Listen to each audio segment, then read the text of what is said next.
Hello Internet, and welcome back to another episode of Inazuma 11. In the last episode, we cleared up the entire extra competition route or the premium competition route in the European version, and this time, we're going to be going over the differences in the American and Japanese versions in sort of a slideshow format. My original plan for this video was to play through the entire American version.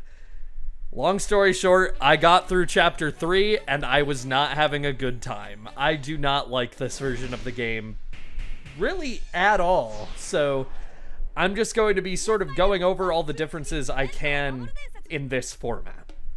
First though, the Japanese version of Inazuma 11 has its own intro that we never got to listen to. So here's that.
Anyway, on to the American version.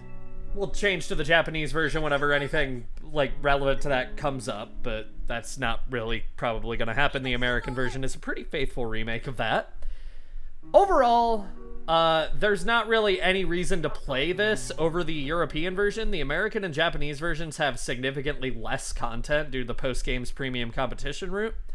However, due to this version using the original engine of the Japanese version, it does have significant enough differences that I feel it's worth going over in its own video. So that's what this is.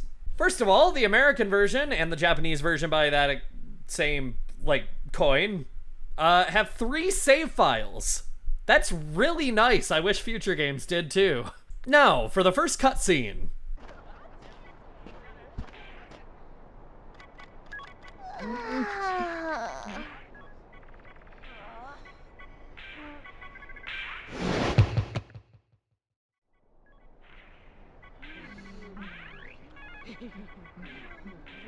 Whoa!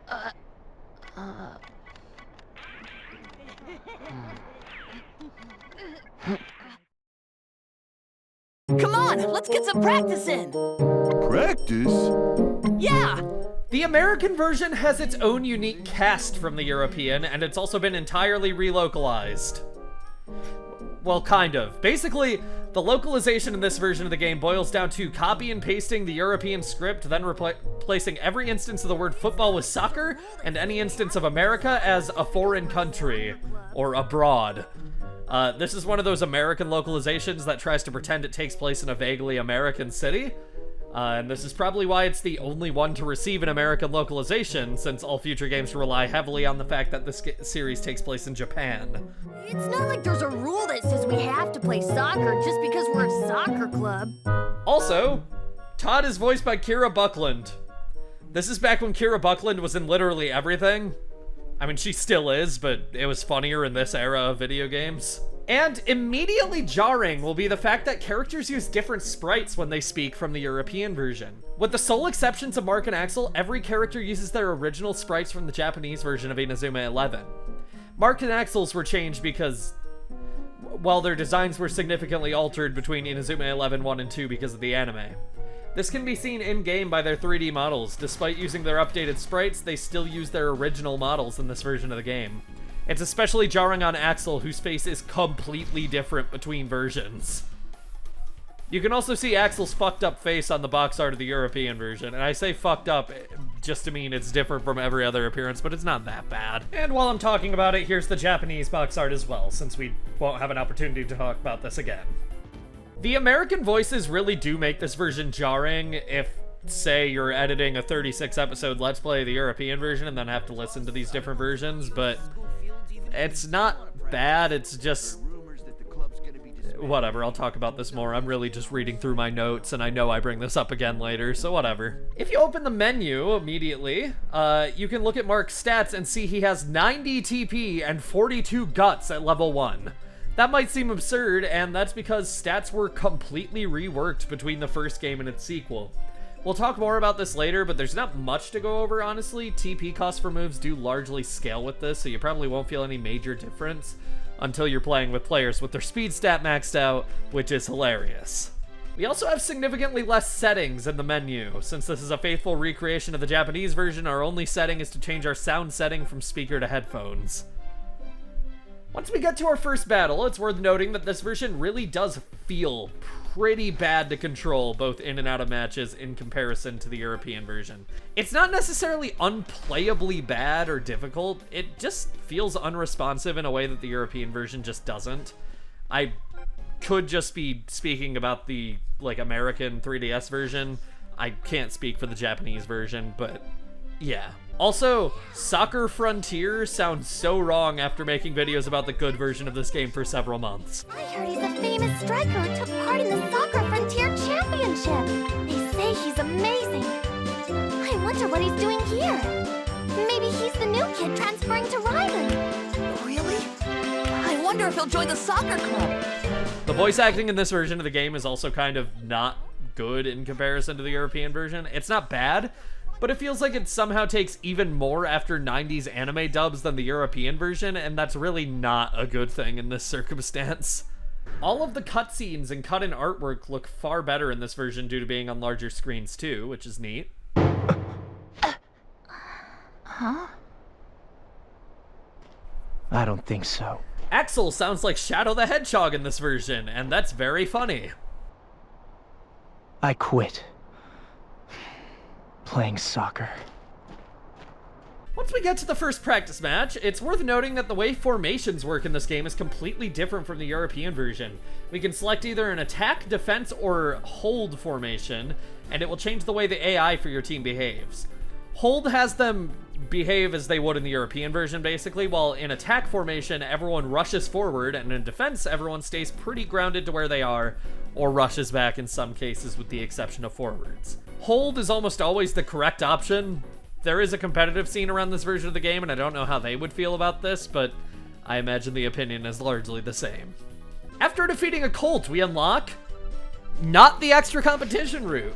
The extra competition route in the European version is actually replacing a completely different mechanic, friendly matches.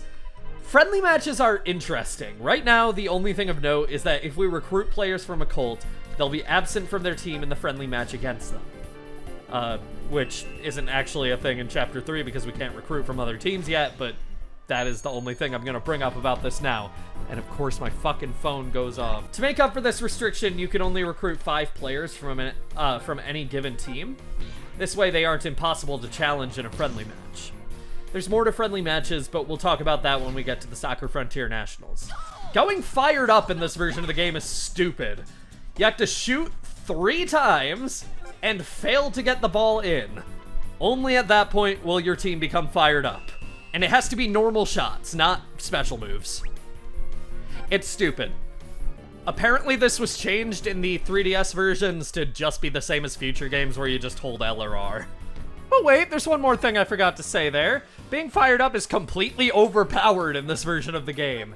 Instead of just reducing TP usage of moves to 3/4, it reduces it to 1/2. Granted, moves are typically more expensive here. The Phoenix, for example, costs 70 TP to use. But when you're fired up, it only costs 35. So, yeah, it's a little bit of a payoff. It does make Zeus a little easier too, I suppose, because you can use triple defense a lot more against Aphrodite's God Knows. So, yeah. Use Fired Up. The opponents won't in this game, but it's really, really good. At Wild Academy, I feel like I need to tell you that Eri absolutely fucking trolled me by saying that if you interact with Nellie's limo here, there's a scout you can only obtain in front of Wild Academy. Turns out she was just referencing Mew under the truck, and I just didn't get it, so I actually put it in my notes for this video before she finally, like, told me she was trolling. So there's a universe where I deadass just think Mew is under this limousine. And, thank God that is not this one. In the match against Wild, Jack is not only required to participate, but he is also forced to play in defense. Their position is fixed no matter what if a player is required to be on the field, which kinda sucks, especially in the case of Nathan. They're gonna force him to be in defense later too for Fire Rooster, and that means you're gonna have to get him up to the goal from the defense instead of just having him be a forward for that match. Only recording this cutscene because I promised Flora she could have one scene to at least one scene to voice Ray Dark with an American accent. And I honestly just really want to hear what that'll sound like.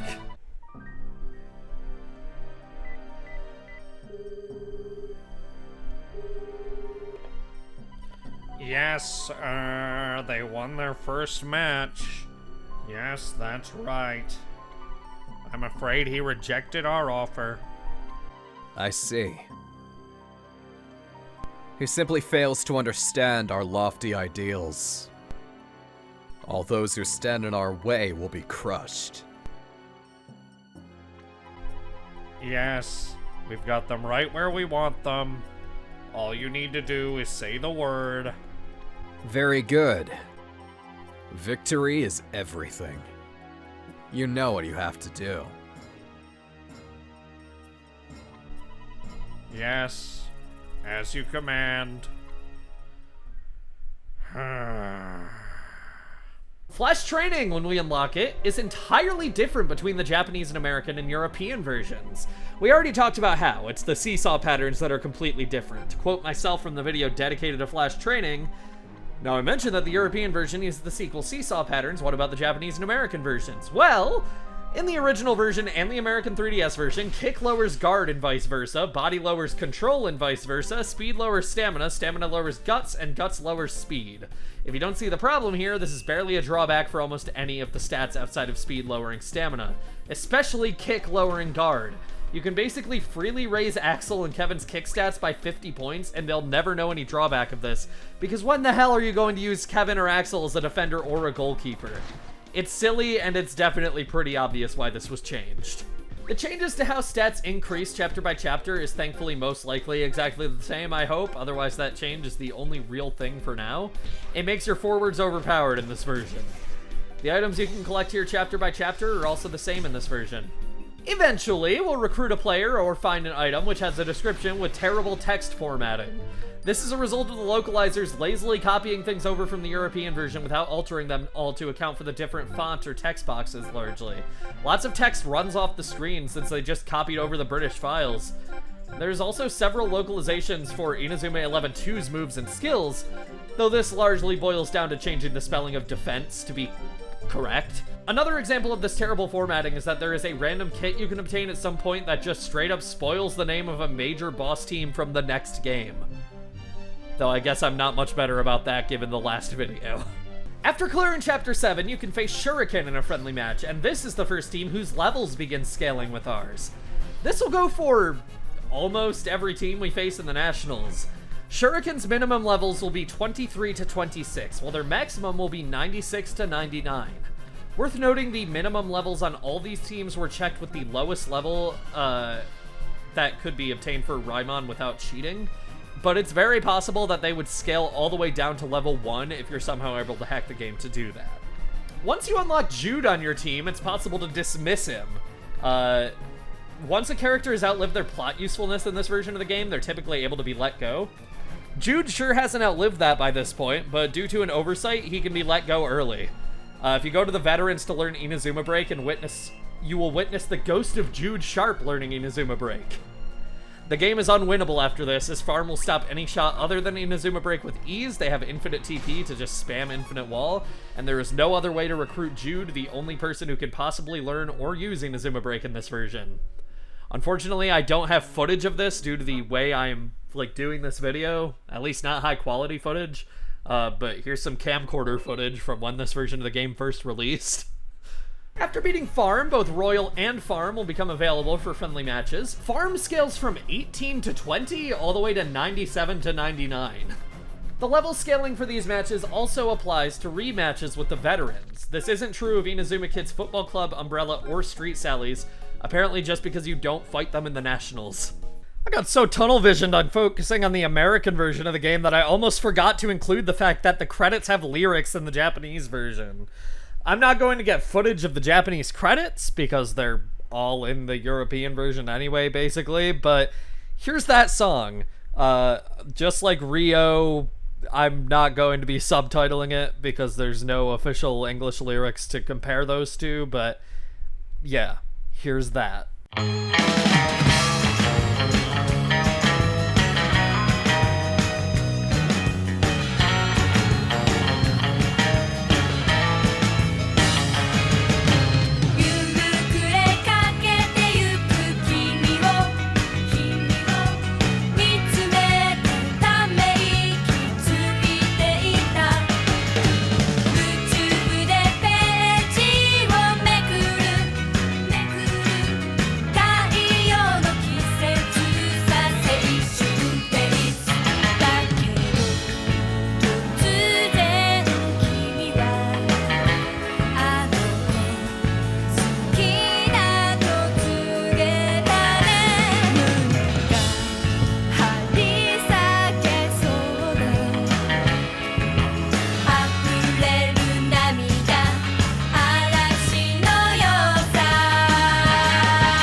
That was kind of fucking awesome.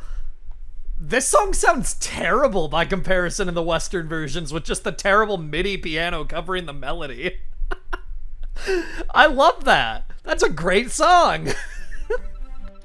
One thing I did want to do live is face Fallen Zeus. They're the only team that's, like, you unlock Fallen Zeus and... In this version, you unlock Fallen Zeus as a team to face in a friendly match immediately after beating the game. And frankly, they're worse here as far as I know. Their levels don't scale in the same way every other team from the Nationals does, so yeah. Hey, future me here. So while their levels are lower, that's like true. Keep in mind you don't have an entire premium competition route to raise your own levels on.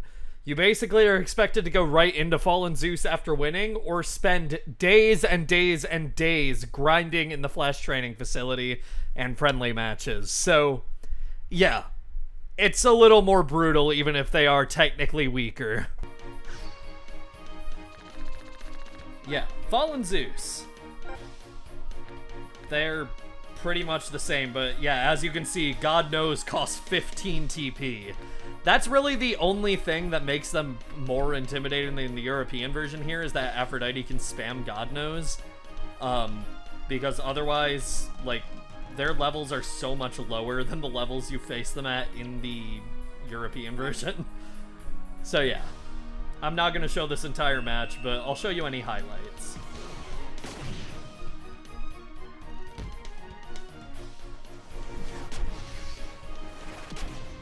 Some things never change. Even in this version of the game. God forbid he actually uses a goalkeeping move. God, the Phoenix costs 70 in this version. Well, here's the Phoenix in a game where you can actually tell what's happening.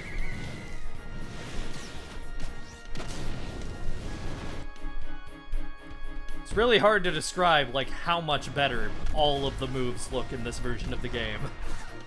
It's like the only reason to play this over the European version. He's stopped 2 shots so far. That might be more than I've ever seen him stop in a single match in this Let's Play. But can he make it 3?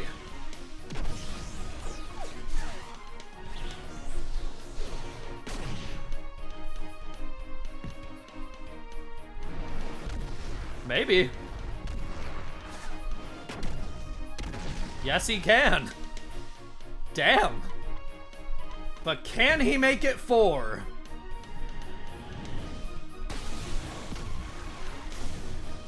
No. But he sure fucking tried his best. Go! Yes! Nice. After beating Zeus, the school store will automatically sell what were otherwise the download-only items. In the Japanese version, apparently there's some weird spot pass bullshit you need to do for this, which means it's pretty much unobtainable. But in the American version, they actually thought to include this, so that's nice. Flash training has our next actual interesting topic. In the post-game Flash training facility in this version of Inazuma 11, if we keep searching for teams to battle, eventually we'll happen upon a guy in a top hat. This is a level 5 game. You know who it is. What? So I need to get a brief explanation out of the way.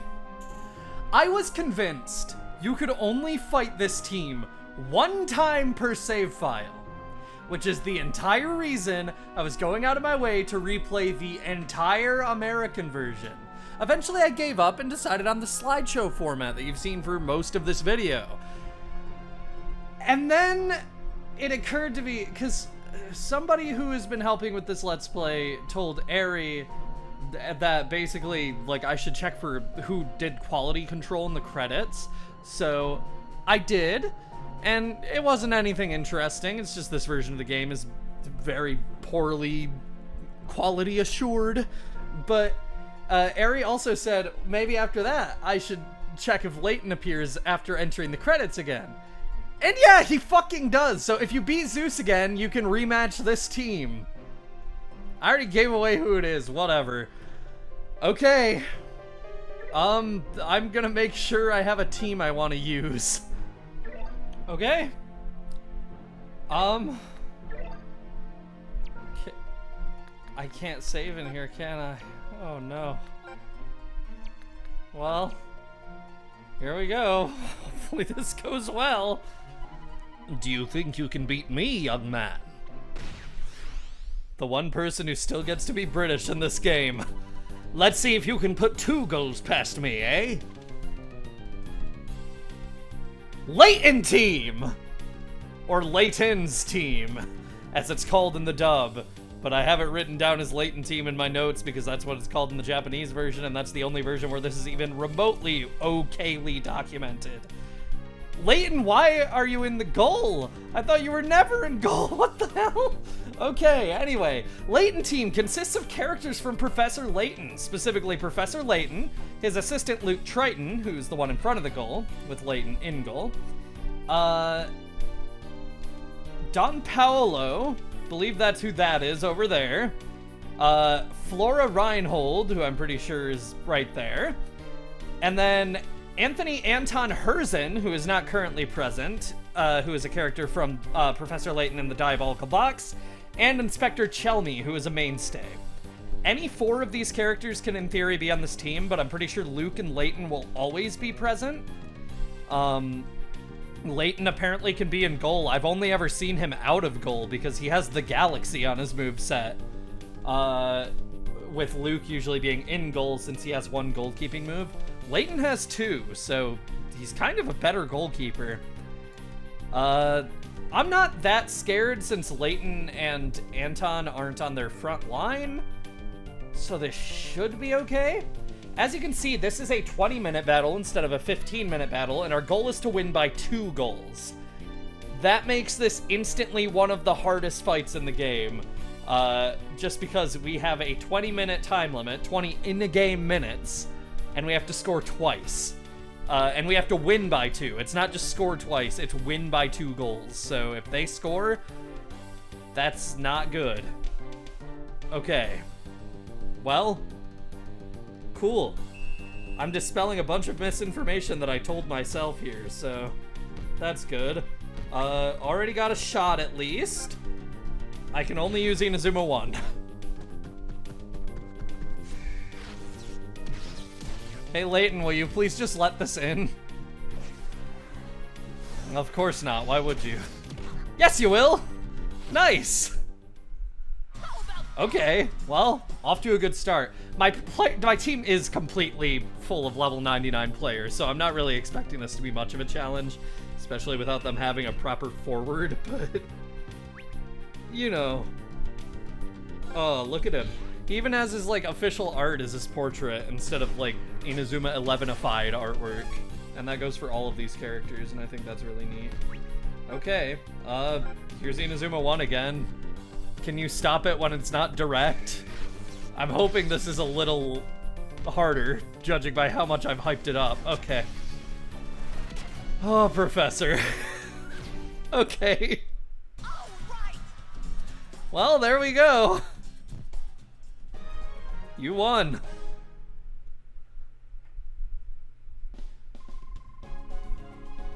Nice. We didn't get any items for that. You've beaten me, but a gentleman never gives up. We'll meet again someday, Mark. You may now proceed.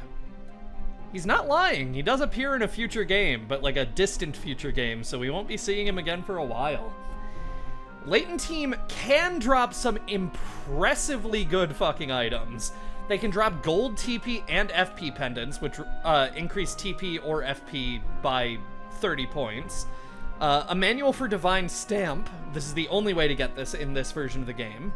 A popular bracelet, smart boots, the refined kit, the quality kit, and of course, the gentleman's kit. In the European version, all of these items are available elsewhere, so you aren't missing out. But you are missing out on, like, being able to see Professor Layton in the game, which, you know, it's pretty fucking cool. It's a shame that they removed this in the European version. Layton team does exist in the code of the European version, just broken and unable to be, like, used in-game. And they also exist in the sequel, again, broken and unable to be used. Modders have put them back in the game, just unable to use their actual outfits, instead using whatever uniform you have assigned, but I think that's pretty cool. But, yeah. This is the only time they appear in the series until, like, probably... I'm trying to do quick math in my head, and it's a single-digit math, and I'm still failing. It's like 4 games from now we get to see them again, so... Yeah. It goes without saying, I think, but Layton team's players are not recruitable under any circumstances. And with that done, that's really the last notable thing about this version of Inazuma 11. Next time on Inazuma 11, it's the bonus video. Feels unreal to be saying that. See you guys then. Ari wanted me to include this bit of footage in the video because she got this while she was recording characters with max speed. Pretty glorious. If you're watching this video around the time it comes out and there's something you want to see in the bonus video that hasn't been covered up to this point in the Let's Play, feel free to leave a comment, message me on Bluesky, or leave a message in the Discord server. I'm always looking for new stuff to talk about for these bonus videos, so yeah, now's your chance.